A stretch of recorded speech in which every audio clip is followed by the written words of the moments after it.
사사기. 사사기는 사사들의 그 활동을 기록한 책입니다. 사사는 히브리어로 셔페팀, 뭐 재판관, 통치자들 그런 의미를 갖고 있는데 그 사사기는 여호수아가 죽은 후 사무엘에 의해 왕의 제도가 소개되기까지 한 350년 동안 사사들이 통치하고 구원한 역사를 기록하고 있어요.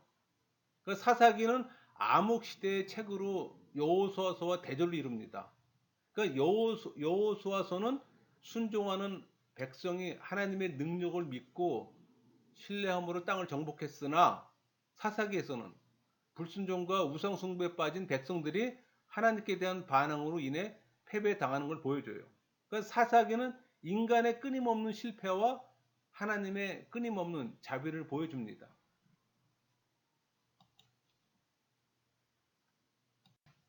1장 완전 정복을 실패하는 가나안 정착 초기 역사. 그 여호수아 때 이스라엘은 각 지파별로 땅을 분배받았습니다. 이제는 이제 분배받고 점령하지 못한 땅을 차지하기 위해서 그곳 거민들인 가나안 족속과 싸워야만 하는 거예요. 그래서 여호수아가 죽은 후 이스라엘 백성들은 우리 중 누가 먼저 올라가서 가나안 사람과 싸우리까 하나님께 묻습니다. 그러니까 하나님의 명령대로 유다가 먼저 시므온과 연합해 그들이 제비를 뽑아 얻은 땅의 주민들을 쳐서 뭐 베색, 예루살렘, 드빌 등을 취합니다. 이때 갈렙의 조카 운니엘의 활약이 커요. 이어 요셉의 족속도 또 베델을 취하고. 그러나 므낫셋, 에브라임, 스불론, 아셀, 납달리 그 갈릴리 지역에 있는 그들 지역에서 주민들을 완전히 몰아내지 못했어요. 2장 부패한 이스라엘 신앙과 범죄의 악순환. 그러니까 완전히 멸출을 시키지 않은 이 가나안 족속들은 불신 세력으로 이스라엘의 영적 걸림돌이 돼 이스라엘의 옆구리 가시 역할이 되는 겁니다. 또 여호수아가 당시 생존했던 장로들이 죽은 후 또 이스라엘은 바알과 아스타롯 우상을 또 섬겨요. 또 하나님은 그때마다 심판을 내리시고 3장 남겨진 가나안 족속과 사사 운니엘 에웃 삼갈. 그러니까 이스라엘이 가나안 족속과 섞여 살면서 바알과 아세라를 섬기게 되자 하나님께서는 메소포타미아 구산 리스다임 왕을 또 통해서 징벌을 내리십니다. 또 이스라엘은 그 밑에서 한 8년 동안 괴로움을 당하다가 첫 번째 사사인 운니엘에 의해 또 구원받고 40년 동안 또 평안을 얻어요. 그러나 운니엘이 죽은 후 다시 또 우상 숭배에 빠집니다. 그래서 모압 왕 에글론을 18년간 섬겨요. 그러니까 에웃이 에글론을 살해해 80년간 또 평안을 얻어요. 또 그 이후에는 삼갈은 소모는 막대기로 블레셋 사람 600명을 또 죽이고 이스라엘을 구원합니다. 4장 5장 하소랑 야빈의 압제 드보라와 바라. 그러니까 에옷이 죽은 후 다시 또 악을 행한 이스라엘은 또 하솔의 야빈 왕에게 또 심한 학대를 받고 하나님의 여선지자 드보라를 또 사사를 세워서 바락으로 하여금 또 야빈 왕의 군대 장관인 시사를 또 무찌르게 하고 이스라엘을 또 구원합니다. 그리고 노래 또 하나님 찬양해요. 6장 기도원의 소명. 그러니까 여호와 목전에 악을 행한 이 이스라엘은 또 미디안 밑에서 7년 동안 또 혹독한 또 압제를 받아요. 또 이에 하나님은 고통 중에 부르짖는 이스라엘을 건져내기 위해 또 기드온을 사사로 또 택하고 그에게 기적적인 증거, 여러분 잘 알고 있는 그 젖은 양털과 마른 양털 그걸 보여줌으로 또 소명을 또 확신시켜 줍니다. 이 시점에 이제 룻기가 위치합니다. 그러니까 룻기가 배경이 되는 때는 드보라와 바락이 활약상에 힘입어 이스라엘이 누린 40년간의 평화가 끝나고 그 미디안 족속의 압제를 받던 기드온의 활동하기 전의 시대로 추정해요. 그러니까 룻기는 그 사사기 6장과 7장 사이에 들어가는 거죠. 그러니까 룻기는 사랑에 대한 보상의 책이에요. 그러니까 사사 시대 흉년을 피해 베들레헴을 떠나 모압으로 이주해 살던 나오미는 남편의 엘리멜렉과 두 아들이 죽자 두 며느리에게 또 친정으로 돌아가라고 권고합니다.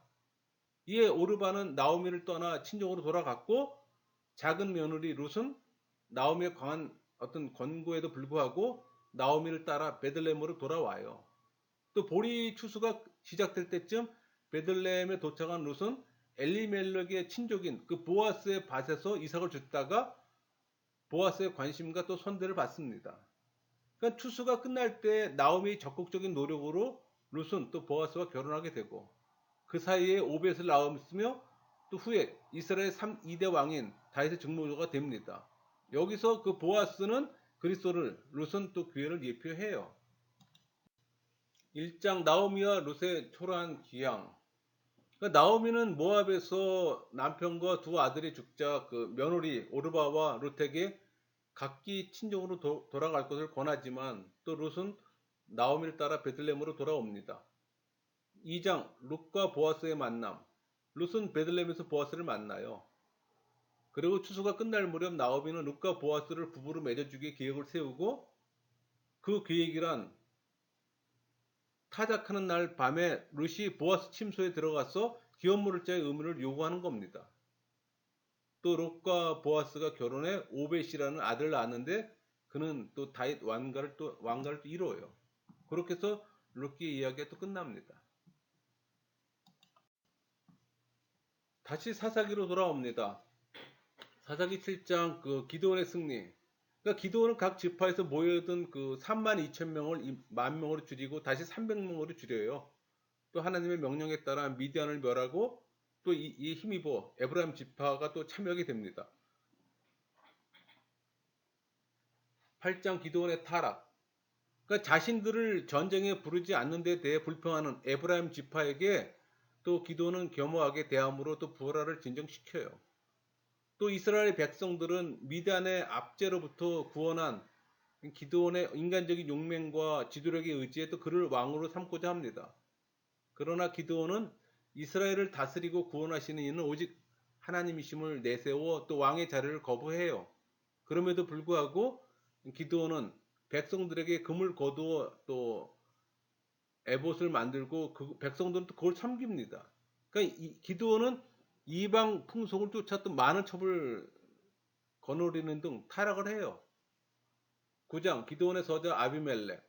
기드온이 죽은 후 그 아들 중 아비멜렉이 정권을 잡고 형제 71을 죽입니다. 그중 죽임을 면한 그 막내 아들 요답은 아비멜렉의 행위를 또 세겜인에게 또 비유로 경고해요. 또 아비멜렉과 세겜 백성들 사이에 또 투쟁이 일어나고 결국 또 모두가 망하게 됩니다.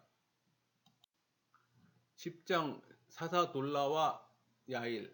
그러니까 아비멜렉 사후에 이스라엘은 또 연속되는 두 사사 돌라와 야일에 의해서 45년 또 동안 평안을 누립니다. 그러나 또 여전히 이스라엘이 또 여호와를 멀리하고 온갖 우상들을 섬김으로 또 여호와께서는 그들을 또 블레셋과 암몬의 또 압제에 방치합니다. 11장 입다의 소원과 승리. 그 기생의 서자 입다가 또 이스라엘의 사사로 소명받아요. 입다는 또 암몬왕과의 대화를 통해 또 평화적으로談판을 벌여 승리를 얻지만 그 전에 그 성급한 소원으로 인해 또 딸을 잃게 됩니다. 12장 사사 입산 엘론 압돈. 그러니까 기드온에게 시비를 걸었던 에브라임 지파는 이번에는 입다에게 시비를 겁니다. 그들을 협력해 할 시기에는 뒷전에 반감만 하고 있다가 또 영광스러운 결과만을 착복하게 혈안이 되어 있고 결국 입다는 에브라임 지파와 또 싸웁니다. 그 후에 입산 엘론 압돈이 또 이스라엘의 사사가 되고 13장 사사 삼손의 출생. 그러니까 이스라엘이 또다시 여호와께 범죄하자 또 여호와께서는 그들을 40년 동안 블레셋 손에 또 붙이셨어요. 13장에서는 그런 이스라엘을 보호해줄 삼손의 출생 배경이 묘사되고 또 그는 태어날 때부터 나시린으로 부르심을 받았어요. 14장 삼손의 결혼. 그러니까 삼손은 이스라엘 자손이잖아요. 더군다나 나시린이었고 그럼에도 불구하고 그는 아름다운 이방 여인을 보자 하나님께서 이방 족속들과 결혼하지 말라고 수없이 되풀이해서 이 금지하신 명령을 개의치 않고 또 경건한 그의 아버지 말리를 뿌리치고 딥나의 블레셋 여인과 결혼을 합니다. 뭐 결혼은 순조롭게 이루어졌어요. 그러나 수수께끼가 발단이 되어 그 아스클론의 블레셋 거미 30명이 또 삼손에게 죽임을 당합니다. 그러면 적대 관계가 되는 거죠. 그 15장 아내를 빼앗긴 삼손의 보복. 그 삼손은 자기 아내가 남의 아내로 빼돌려진 사실을 알고 복수를 감행합니다. 이에 또 블레셋 대군이 삼손을 잡으러 오자 유대인들이 또 분쟁을 피하고자 삼손을 결박해 블레셋인에게 넘겨줘요. 근데 오히려 나귀 턱뼈로 1,000명을 죽이고 이스라엘의 사사가 되어서 20년을 통치해요. 16장 드릴라의 유혹과 삼손의 최후. 그러니까 삼손은 드릴라와 사랑에 빠져 힘의 비밀을 모두 털어놓음으로 결박되어 블레셋 사람들의 조롱거리가 됩니다. 또 얼마 후에 블레셋인들의 잔치 때문에 잘못을 뉘우친 그 삼손은 다시 힘을 얻어서 또 블레셋 신전의 기둥을 무너뜨려서 블레셋 사람들과 최후를 맞이해요. 이때 블레셋 사람은 그 삼손이 살을 때 죽인 것보다 더 많다는 표현을 합니다. 아마 3,000명 정도 죽였던 걸로 제 기억을 하는데 사실 이 사건이 나중에 다윗의 등장에서 큰 도움이 되는 겁니다. 지도자 3,000명가를 죽였다는 얘기는 블레셋 힘을 상당히 많이 떨어뜨리는 상황이에요. 그러다 보니까 나중에 다윗이 블레셋을 제압하기도 수월했던 겁니다. 17장 미가의 신상 숭배와 레위 소년 제사장. 그러니까 아직 이스라엘이 왕이 없었기 때문에 사람마다 자기 속인대로 행했잖아요. 그 에브라임 산지에 있는 미가라는 사람은 각종 신상을 만들고 심지어 레위 지파 한 소년을 제사장으로 세우는 등 종교적으로 무질서했어요. 18장 단지파의 우상 숭배. 그러니까 단지파는 여호수아 생존 당시 이미 기업을 분배받은 바 있어요. 그러나 그들이 아모리 족속에 의해 쫓겨남으로 인해 타 지파의 땅에 분산 거주하게 됩니다. 그 신개척지를 찾아 떠도는 신세가 됐던 거예요.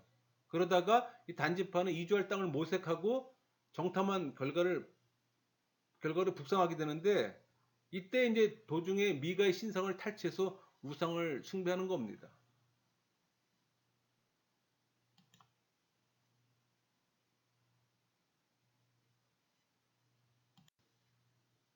(19장) 기브아인의 만행.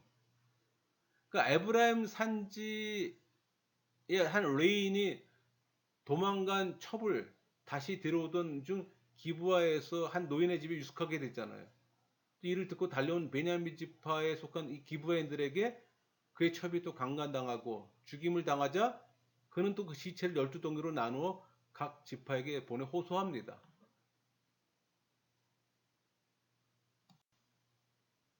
그러니까 20장 베냐민 지파에 대한 응징. 그러니까 레인의 호소를 안건으로 모인 미스바 총회는 베냐민 지파에게 범법자 그 처벌을 요구하지만 베냐민은 이를 거절하고 전쟁 준비에 착수합니다. 동맹군은 초전에는 패배당했지만 마침내 매복 작전을 통해 베냐민을 제압해요. 21장 베냐민 지파를 위한 구원책. 그러니까 이스라엘 사람들이 전쟁으로 인한 동족 상쟁의 어떤 비극을 경험합니다. 한편 미스바 총회는 이 불참한 길앗을 징계하고 베냐민에게는 딸을 주지 않겠다는 맹세로 베냐민을 멸절시킬 뻔했으나 처녀들 납치하는 방법으로 그 위기를 또 면하게 됩니다. 그래서 이제 이 베냐민 지파들이 도망갔던 곳이 림몬 바이로 도망갔잖아요. 사실 이 지역은 광야 근처라 사람들이 접근이 어려웠던 곳입니다.